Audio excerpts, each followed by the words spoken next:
Fala galera, sou o professor Daniel Macedo e esse é mais um vídeo do canal Física Descrita.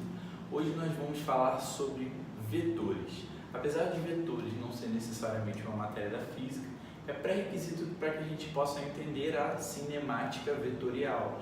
Então, esse videozinho vai te ajudar a entender na hora de calcular a velocidade resultante, força resultante quando a gente estiver estudando dinâmica, entre outros momentos da física onde vão aparecer vetores. E aí galera, qual a importância do vetor?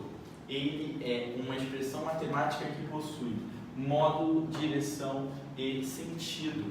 E algumas grandezas, elas não conseguem ser representadas simplesmente com um número. Por exemplo, eu consigo dizer que são 10 horas da manhã. Isso é uma informação representada por um número, o tempo, uma grandeza escalar. Agora, eu não consigo dizer que eu andei 10 metros e essa informação fica clara. Por quê? Eu preciso dizer que eu andei 10 metros para a direita, que eu andei 10 metros para frente, fiz uma força no objeto, eu puxei o objeto, eu empurrei o objeto.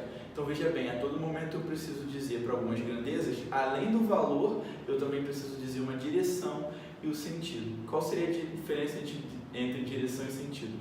Direção horizontal, vertical, diagonal, e sentido, se é horizontal, para a direita, para a esquerda, se é vertical, para cima e para baixo, e a gente vai ter que usar o vetor para fazer esse tipo de representação. Então aqui nós temos o vetor A. Essa representaçãozinha aqui com o A maiúsculo e a setinha em cima, a gente lê como vetor A. Então pode ser qualquer tipo de vetor, tudo bem? Vetor A, vetor W, vetor T. O que interessa é que tem a letra e tem uma setinha para a direita em cima, sempre para a direita, isso é um vetor. E aí nós temos aqui realmente o vetor desenhado, que é essa seta maior aqui de baixo. Esse vetor eu coloquei aqui, ele tem um módulo. Quando eu coloco A entre barras, eu estou representando o módulo do vetor, o tamanho dele, 3 unidades. Repara que não tem sinal ali, não é mais 3 nem menos 3, 3 unidades. É como, por exemplo, você dá o tamanho de uma porta. Ela tem 2 metros, ela não tem mais 2 metros e nem menos 2 metros. Isso é módulo, tamanho, tudo bem? E aí o U de unidade, uma unidade qualquer, pode ter qualquer unidade. Direção, no caso desse vetor aqui, horizontal, e sentido para direita. Então pronto. Essa seta aqui me deu essas 3 informações. E aí o número, galera, foi o que eu coloquei, tudo bem? Agora, vamos às operações, né? Porque como eu falei com vocês, eu quero trabalhar mais o que a gente utiliza. Vetor oposto. Tem aqui um vetor A, repara, ó, vetor A, a setinha está para a direita, e esse vetor é vertical. Se eu quiser o vetor oposto a A, basta eu pensar no sentido oposto. Então, se A está para cima, o vetor menos A é o vetor oposto a A, porque ele tem o mesmo tamanho, a mesma direção vertical, porém o sentido desse vetor está contrário. Então, esse é o vetor oposto a A. E o vetor oposto a B? Ó, B está horizontal para a direita, vetor oposto a B, horizontal para a esquerda. Então, basta eu mudar o sentido e eu tenho o vetor oposto. Agora a gente entra na adição de vetores, aqui é o caso mais importante. Por quê? A gente vai querer sempre, através dos vetores que estiverem desenhados, encontrar um vetor resultante. Então aqui eu quero achar um vetor R, que é um vetor resultante, e ele é a soma do vetor A mais o vetor B. Só que quando eu somo o vetor, galera, não necessariamente eu estou somando número, eu estou somando número, módulo, direção e sentido. Então esse R depende dessas características de A e de B também. No primeiro caso, que é o caso mais simples, como é que a gente vai fazer? A gente redesenha o A, a gente vai que é a origem de A, que é a extremidade de A, na extremidade do A e desenho B. E aí o nosso vetor resultante, ele é um vetor que começa exatamente onde o A começa e termina exatamente onde o B termina. Então está aqui esse vetor resultante. Tudo bem? E aí eu vou supor alguns valores para A e B, que a gente vai usar em todos os casos. Vou supor para A um módulo de 3 unidades e para B um módulo de 4 unidades. Então repara que o sentido de R é igual ao sentido de A e B, assim como a direção, porque A e B têm a mesma direção e sentido. Se eu quiser calcular o módulo de R, basta eu somar A com B. Eu posso fazer a representação de módulo usando a setinha em cima da letra e as barrinhas ou sem nada. Aqui também é representação de módulo. Então R aqui, 3 mais 4, 7 unidades. Pronto, já sei que o R, o resultante, ele é horizontal, já sei que ele está para a direita e que o módulo dele é 3 unidades. Agora, no segundo caso, eu tenho aqui o vetor A, vertical para cima, e o vetor B, horizontal para a direita. Quero achar R, que é A mais B. A gente vai usar duas regras aqui para poder achar o vetor R. A gente vai usar a regra do polígono e a regra do paralelogramo. Vou explicar as duas. Regra do polígono é parecido com o que a gente fez no começo. Desenha o vetor A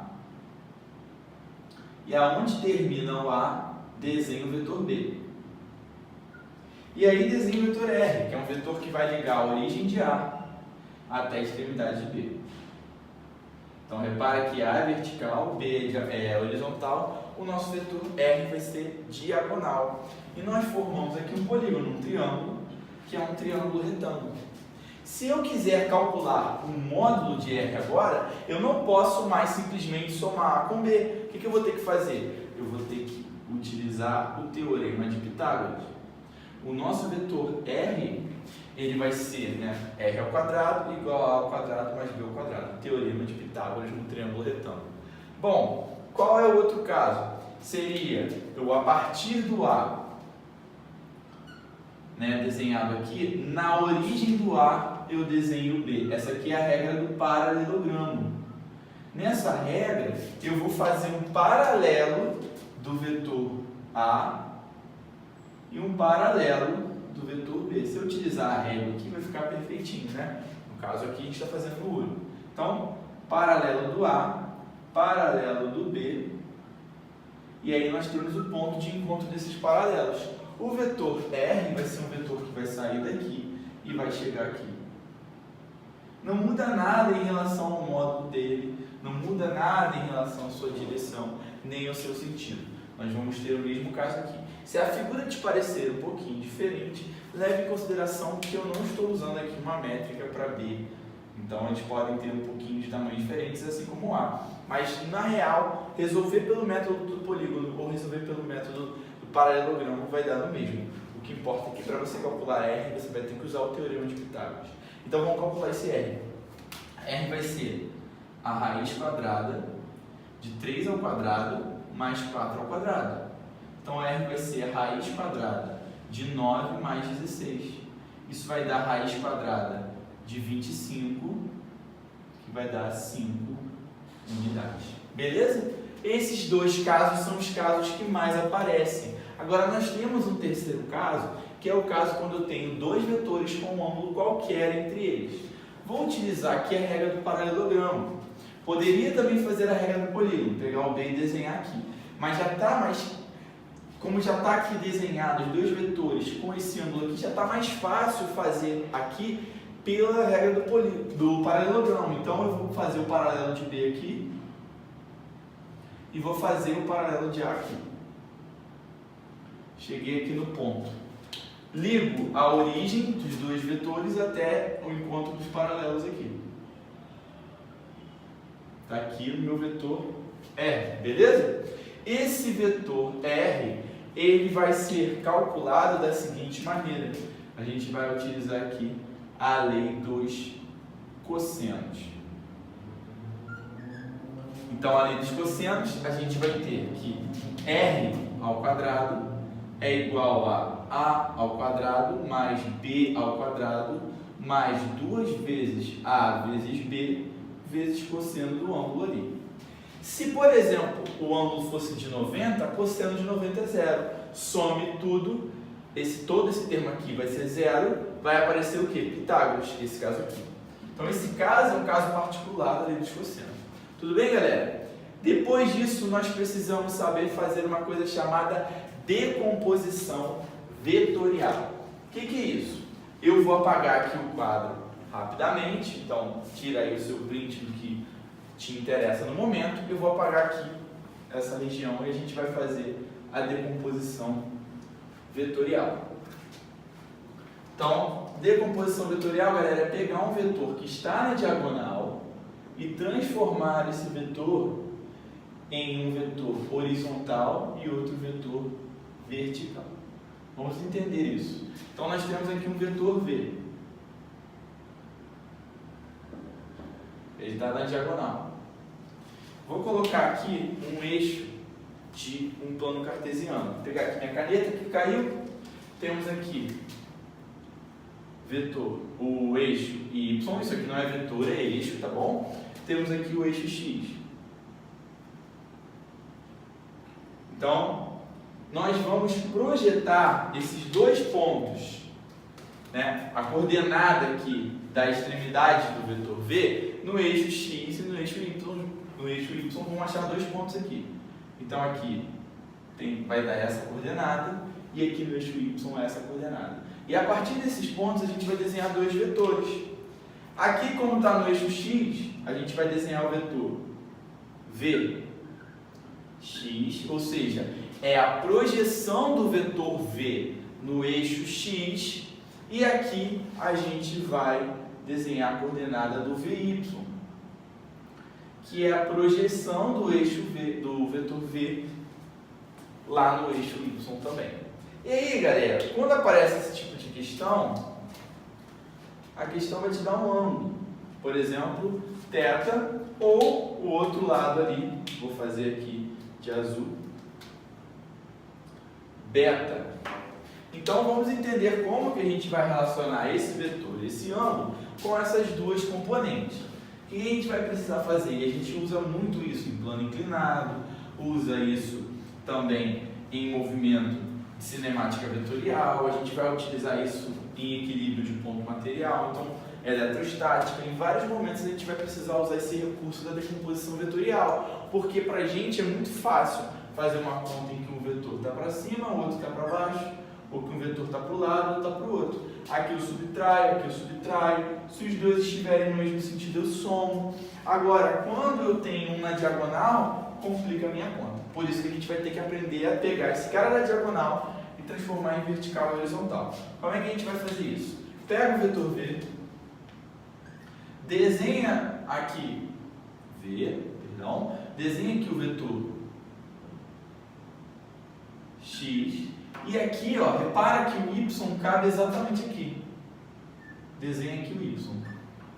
Primeiro a gente vai fazer para o ângulo θ. E a gente vai usar as relações de seno e cosseno. Então, o seno de θ é o cateto oposto a θ, que é o Vy, sobre a hipotenusa, que é o V. Então, Vy vai ser V vezes seno de θ. E o cateto adjacente a θ, ou seja, o cosseno de θ vai ser Vx sobre V, ou seja, Vx vai ser V cosseno de θ. Beleza? Repara que o cara que está colado com o ângulo tem a relação cosseno. O cara que não está, a componente que não está colada com o ângulo, tem a relação seno de θ. Agora, e se a questão usasse lá o ângulo beta? Como ficaria? A gente montaria um triângulo e faria as relações para o outro ângulo. Então, aqui V, Vx, Vy, e agora a gente usa o ângulo de cá, beta. Então, mais uma vez, o seno de beta, cateto oposto, Vx, cateto hipotenusa V. Então, Vx é V seno de θ. E se eu pego seno de θ, não, pessoal, perdão, seno de beta. Então, ó, cateto oposto a beta Vx, hipotenusa V, seno de beta. Foi mal aí, gente? E cosseno de beta, cateto adjacente Vy sobre hipotenusa V. Então, Vy é V cosseno de beta. Se você reparou, né? Quando eu tenho Esse ângulo aqui, o VY está colado com ele, então eu tenho a relação de cosseno para o VY e de seno para o X. Para esse ângulo aqui é o VX que está do lado dele, então o VX é cosseno e o VY é seno. Bom, galera, é isso. Não deixei de curtir o vídeo, espero ter ajudado vocês. Se inscreve no canal, compartilhe esse vídeo com seus amigos e valeu! Um abraço, até a próxima!